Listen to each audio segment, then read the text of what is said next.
shouting, "You and your family are scum." Threats. "I hope you die." Even vandalism. There's a lot of anger in America about what's going on. The debate over Obama's healthcare plans raised the political temperature in America in 2009. The anger was harnessed by the so-called Tea Party movement, which invoked the struggle for independence in its rhetoric. Graphic placards waved on the National Mall. But this weekend shooting has led to some national soul-searching. Could the level of rhetoric which peaked before the midterm elections in November have created such a toxic environment that an attack on an elected official was a natural progression? Today in Abu Dhabi, Secretary of State Hillary Clinton admitted the mood of intolerance was becoming a political issue. Congresswoman Giffords was just shot by an extremist in our country. We have the same kinds of problems.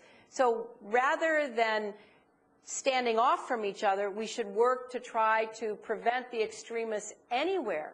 Some who support that theory point to this graphic posted on the website of Sarah Palin's Political Action Committee, with crosshairs pointing out Tea Party targets, including Congresswoman Gifford's own district. She responded at the time. We've got to take a time out, folks. We've gone too far in certain areas, and this should not be tolerated. Sarah Palin has made no comment since the shooting, apart from offering her condolences to the victims on her Facebook page. And I'll repeal the bad parts of Obamacare. But it's not just Republicans using warlike language. Dead aim at the cap and trade bill. West Virginia, if you don't know how to shoot a gun and handle a gun, you probably shouldn't be running for office. And in 2004, the Democrats marked the areas where they hope to make electoral gains with bullseyes.